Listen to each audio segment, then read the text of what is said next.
Oke, Nah, bisa kelihatan ya dok, Mensawu? bisa jelas, tinggal dibesarkan. Oke, Assalamualaikum warahmatullahi wabarakatuh.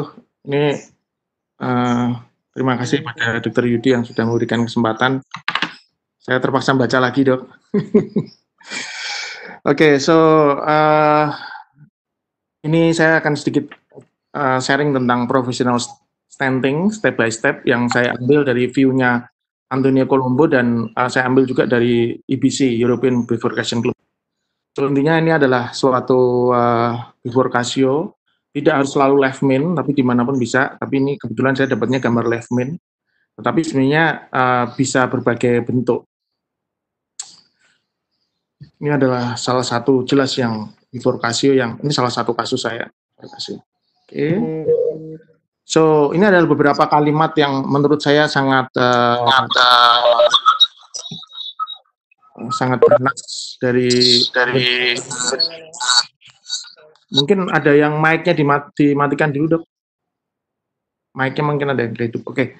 Dari Antonio Colombo tentang bifurkasio saya ambil dari dua buku ini.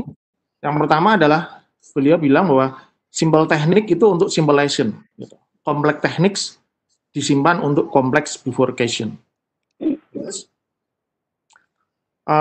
The kompleksitas dari sebuah teknik itu related berhubungan dengan cara kita memilih strategi yang pas untuk memanage side branch. Jadi sejak awal itu planning sangat penting. Dan ketika kita treat oscillations, maka itu kita harus anggap persiapan sebagai bifurcation lesion, kecuali kalau itu ostial left hand, ostial RCA ya. Kemudian satu hal, bahkan pada beberapa kasus PCI merupakan kontraindikasi jika misalnya side branch itu nggak bisa diproteksi, ya. Nggak bisa kita openi, jadi nanti malah bisa bahaya buat pasien. Satu hal bahwa kita harus berprinsip bahwa first do no harm to patient. Dia juga bilang bahwa professional standing itu merupakan default strategi. Udah mulai ini apa namanya ya apa? Oke, lanjut. So kemudian residual brain stenosis setelah professional standing seringnya tidak signifikan. Itu yang beliau sampaikan. Dan kissing balloon harusnya hanya terutama untuk 2 stent, tapi pada 1 stent opsional. Karena ketika side branch ini ditreat, ternyata bisa beresiko kemungkinan terjadi higher stenosis, higher stenosis, dan jelas cost-nya lebih tinggi. Bagaimana memutuskan, ya?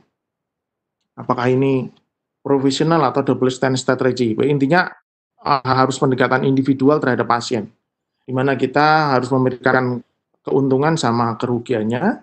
Jadi jelas kalau professional stenting lebih simple, metalnya lebih sedikit, ya, dan less thrombosis. Kalau ada restenosis ya lebih gampang. Nah, sementara kalau kekurangannya kadang-kadang residual stenosis side branch, dan kadang-kadang kita lebih sulit gitu kalau kita ternyata kita memerlukan double stent strategi daripada kita memakai professional stenting. Tetapi satu hal bahwa ketika kita sudah memulai double stent, berarti harus double stent. Tidak bisa kita tiba-tiba berganti ke professional stenting. Keuntungan professional stenting adalah kita bisa awal profesional dan kemudian baru berakhir dengan double stent.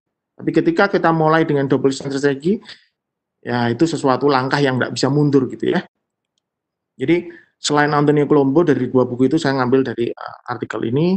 Jadi intinya adalah pertanyaan pertama adalah sebenarnya ada 2 pertanyaan pertama yang saya lupa tapi masukkan adalah pertama, apakah lesi ini harus kita treat apa enggak? Itu yang terpenting. Jangan sampai kita memikirkan ini lesinya bifurkasio gini, tetapi ternyata sebenarnya lesinya enggak perlu kita treat gitu, enggak perlu kita sentuh gitu. Nah, mungkin nanti hubungannya dengan apakah sebuah tindakan BCI ini pantas kita lakukan apa enggak ya. Tapi pertanyaan kedua adalah sebelum kita melakukan adalah kira-kira kita punya material yang cukup apa enggak. Di artikel ini ada beberapa material yang kita harus punya, yang direkomendasikan maupun minimally required gitu. Ya.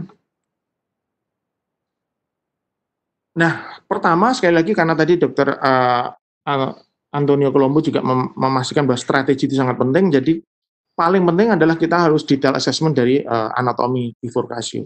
Kita lihat pentingnya side branch itu penting apa enggak, distribusi dari disease-nya, ukuran, kemudian teritori dari side branch. Ya. Kalau ukurannya kurang dari 2,5, biasanya tidak perlu double stent strategi, kecuali kalau itu panjang, large territory, dan kalau ada something high risk occlusion kalau ada something. Kemudian juga extent of side branch disease, angle dari bifurcation, karena kita pikirkan kalau ternyata nanti kita single stent strategi mau bifurcation ternyata susah, bisa juga. Kemudian presence of adanya distal side branch disease harus kita pikirkan. Jadi misalnya pada ini saya ambil dari salah satu presentasi di Eropa, bahwa ini ada lesi di LAD dan ada lesi di diagonal. Mana yang kita pilih? A, B, C, D. Overall pilihan ini semua harus kita pikirkan dengan memikirkan lagi satu adalah anatomi dari lesi yang kita hadapi.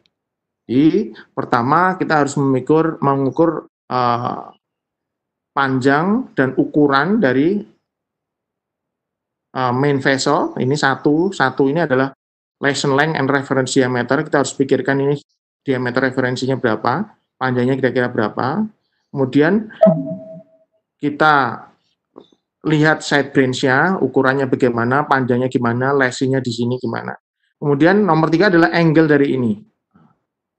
Karena kita angle-nya akan sangat sulit, nah, mungkin memasukkan stent nanti ke diagonal akan susah kalau misalnya dia sudutnya sampai 90 atau bahkan melebihi 90 gitu.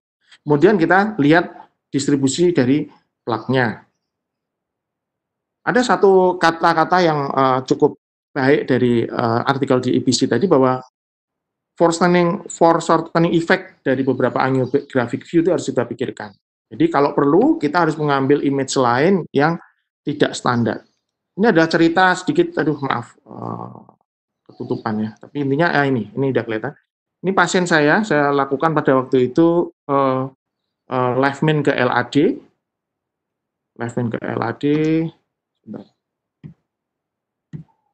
Oke.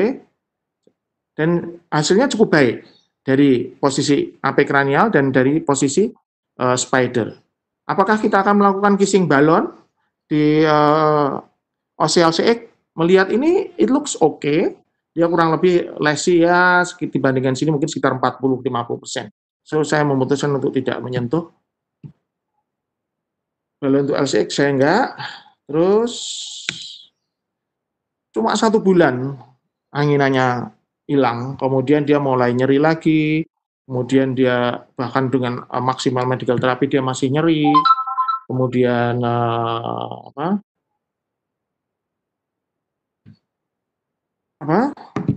tidak bisa treatment, akhirnya setuju untuk dilakukan angiografi. Dan ini tadi udah, Oke. Sebelum saya lakukan second PCS, ini baru kelihatan di sini ada tambah lesi. Dan satu hal, tapi sebenarnya di sini tidak terlalu jelas banget ya. Tapi satu hal, ketika saya melihat posisi AP caudal, apa yang saya dapat? Nah, di sini ternyata very severe osteal stenosis. Kemungkinan sebenarnya ini sudah saya dapat dari PCI yang pertama. Tapi karena saya tidak mengambil ini, saya cuma ambil dari spider aja. Jadi waktu itu saya merasa also it's okay gitu ya. Baru sih kemudian saya lakukan tindakan.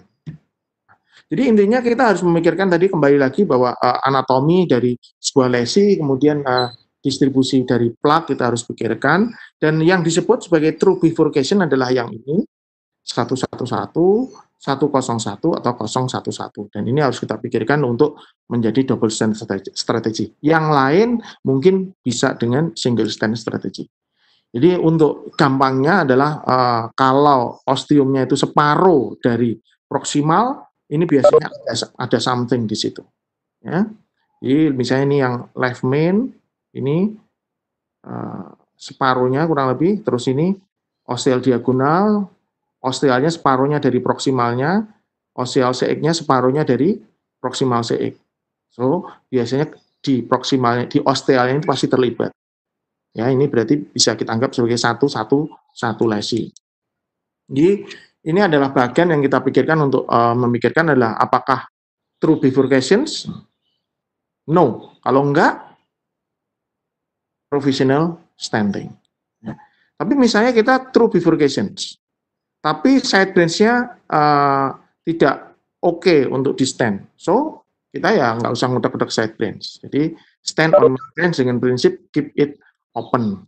Ya. Ini misalnya pada strategi keep it open, sebenarnya simple aja, straightforward, seperti tanpa bifurkasi, hanya harus wire both branch. Ya. Main branch didilatasi, tetapi side branch jangan diutak-utak. Kemudian di stand main branch ditinggalkan wire di side branch. Kemudian main branch di post dilatasi, tetap wire jangan diambil dulu. Dan kemudian sudah selesai. Yang penting ada flow aja. It's okay. Jadi ini straightforward PCI. Nah, bagaimana dengan misalnya side branch-nya bisa nih di stand, tetapi lesi di side branch tidak terlalu signifikan, it's okay gitu, ya. Nggak terlalu berat gitu, dan tidak panjang. Ya. So kita bisa memikirkan untuk side branch standing. Ini yang kompleknya di sini, komplek di sini, atau yang ini. Ya. Sejak awal memang sudah true bifurcation, tapi kita memikirkan untuk tetap professional side branch standing dengan segala resikonya. Ya. Jadi saya anjurkan bahwa Ostem short branch-nya tidak terlalu jelek gitu ya. Tadi yang ini artinya tidak terlalu, karena kalau ketika true bifurcations maka kita harus pikirkan mau yang mana nih. Karena ketika true bifurcation kita harus lebih banyak mengarah ke double stand strategy. Tapi ketika ininya tidak terlalu jelek, maka baru kita pikirkan untuk professional standing. Pertama adalah wiring, dan yang paling susah harus di wiring dulu. Fungsi dari wiring ini adalah ketika ada jail wire nanti pada waktu tindakan, maka merupakan marker untuk rewiring. Kemudian wiring di side branch ini akan mengurangi sudut dari bifurkasio, sehingga akan mempermudah masukkan balon dan stand. Kemudian jail wire ini juga meningkatkan side branch patency setelah main branch standing. Dan kalau perlu, kalau urgent banget, kita bisa membuka side branch reopening dengan memasukkan di bawah strut stand balon kecil ya. Kemudian juga dia pada jail wire ini bisa menjadi anchor untuk guiding catheter kita bisa lebih masuk, sehingga akan meningkatkan support untuk side branch balon crossing. Kemudian yang setelah wiring, kemudian nomor 2 ada, kalau tidak salah ada 5 langkah pre-dilate main branch, tetapi side branch perlu apa enggak? Kontroversial kalau side branch itu mau pre-dilatation, karena ternyata side branch pre-dilatation itu bisa menyebabkan pada waktu kita nanti rewiring, maka akan masuk lewat proximal strut dari main branch stand. Kemudian bisa terjadi diseksi di distal. Kemudian kadang-kadang saya sudah pernah dapat ada haziness di ostial side branch ketika kita melakukan balloning di side branch. Jadi apakah side branch perlu didilatasi apa enggak, itu masih kontroversi. Oke, sorry. Bentar. Oke. Kapan sih pre-dilatasi side branch? Ketika aksesnya tuh susah. Ketika susah, mungkin kita pikirkan untuk didilatasi. Dengan harapan nanti kalau kita rewiring ulang, itu bisa lebih mudah. Kedua, kalau severe atau calcified side branch-nya, kalau setelah wiring ternyata compromise flow-nya. Nah, dan ingat ini yang paling penting adalah ketika side branch kita balon, sebelum main branch standing kita harus lihat dulu side branch-nya terlalu jelek apa enggak, diseksinya terlalu luas apa enggak. Ketika terlalu luas, maka kita harus pikirkan langsung pindah ke two stand strategy, walaupun awalnya profesional stenting. Nah, ini tadi yang disampaikan bahwa ketika ada diseksi, maka wiring kita akhirnya akan lewat diseksi ini dan ke sini. Tidak lewat di distal dari sebelah sini, tapi di proximal.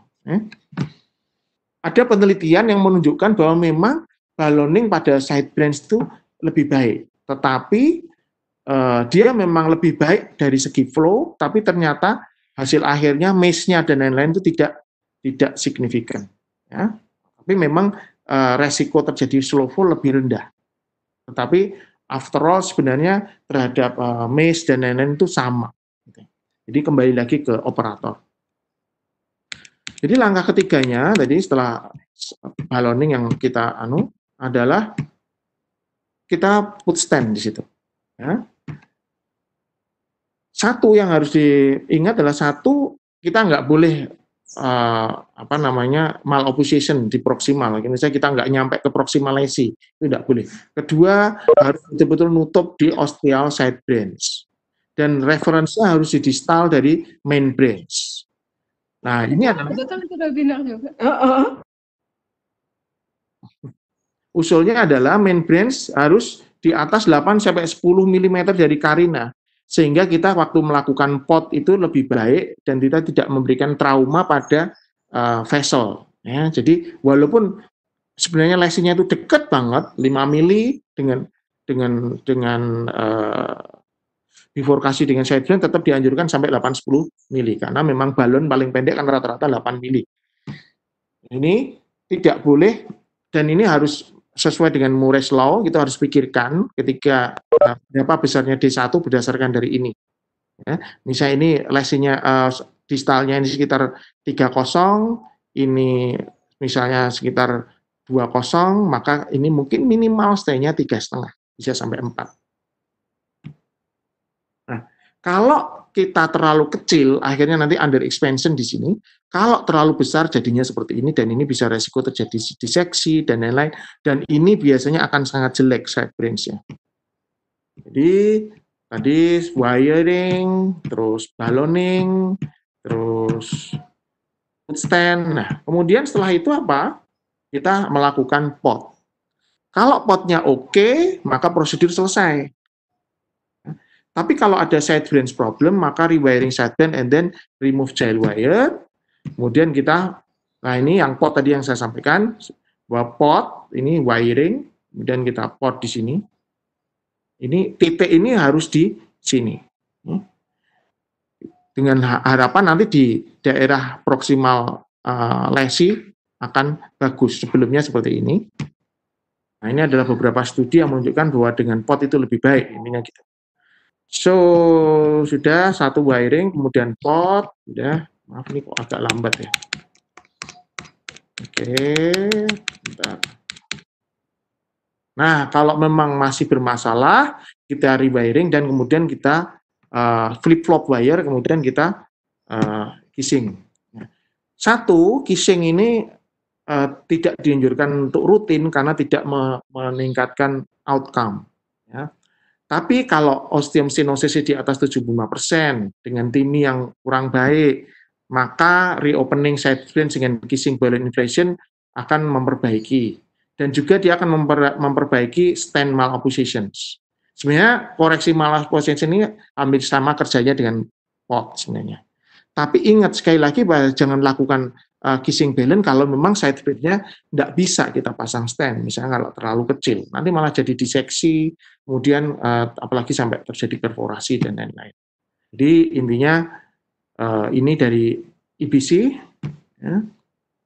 Intinya untuk melihat penelitian ini melihat apakah kissing balon lebih baik daripada non kissing balon.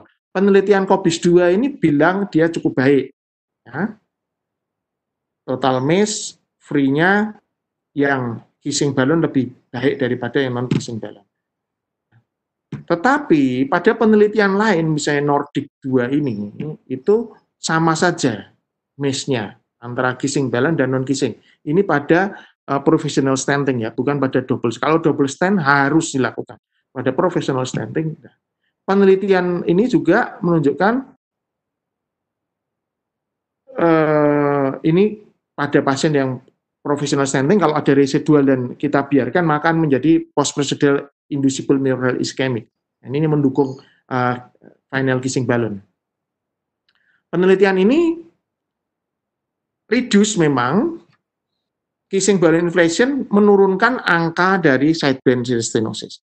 Tetapi yang menarik adalah dia meningkatkan risk dari main brain restenosis. Kalau kita memang sejak awal professional stenting. Jadi sekali lagi masih ada conflicting data di sini. Bagaimana dengan alternatif dari kissing balloon? Adalah pod side pod, yaitu kita pod dulu, ya, kemudian kita flip flop wire, kemudian kita balloning di side brain, kemudian pod lagi. Pada bench test dia lebih baik daripada final kissing balloon inflation. Jadi intinya adalah pod, final kissing balloon, dan balloon NC ini untuk memperbaiki dari stent yang kita pasang di main vessel.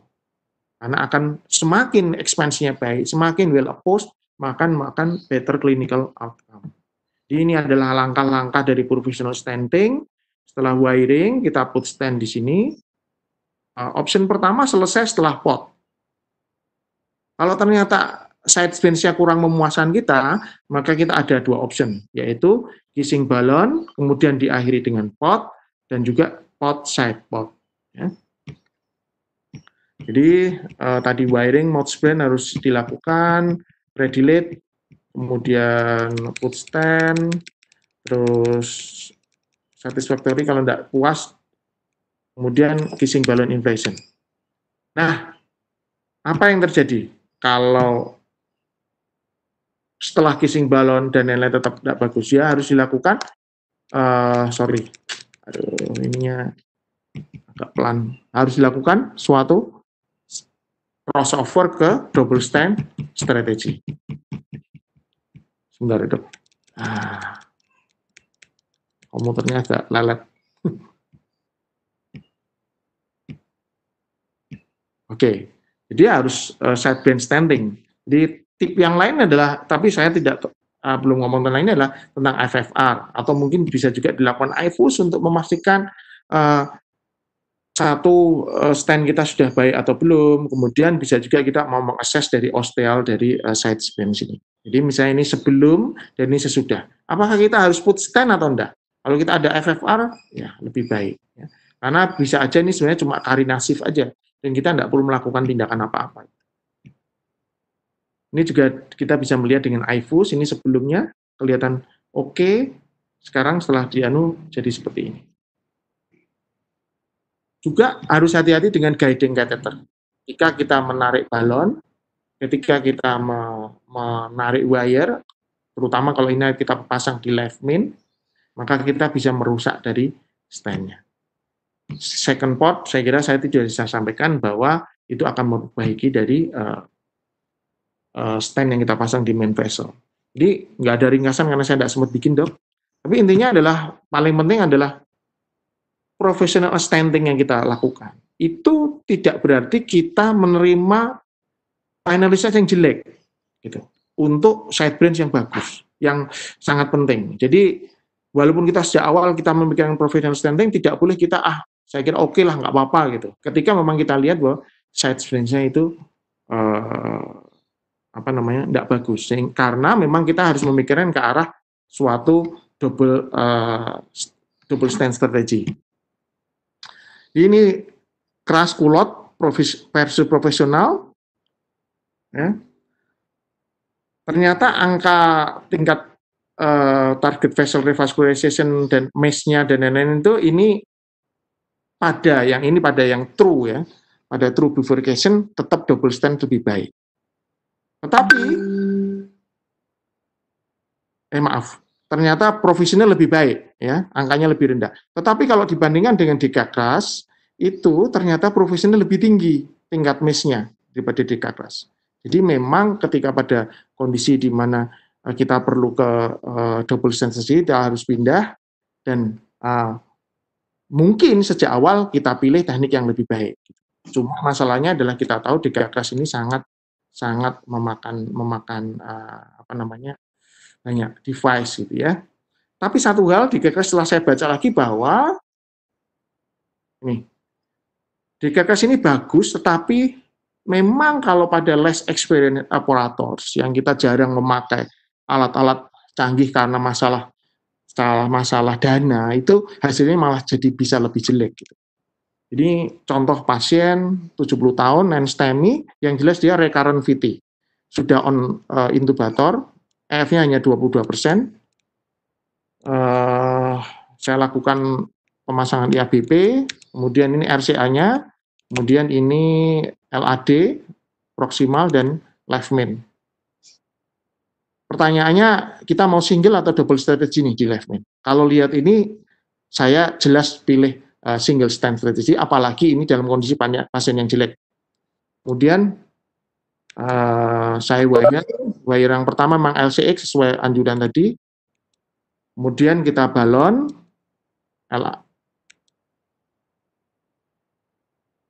baru kita masuk, saya buka lagi tadi, stentnya susah masuk karena pandang, tapi akhirnya masuk, ini pasien sempat bradikardi, kemudian saya pasang stent di left main,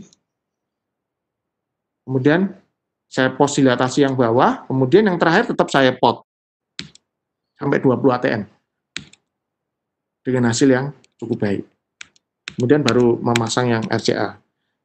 Pasien ini hemodialisa akhirnya, leukositnya naik, tapi akhirnya hemodinamik membaik, IABP bisa di stop, pulang setelah 1 bulan hospitalization. Oke, terima kasih dokter. Wassalamualaikum warahmatullahi wabarakatuh. Oh, waalaikumsalam warahmatullahi wabarakatuh. Terima kasih sekali Dr. Yusuf ya.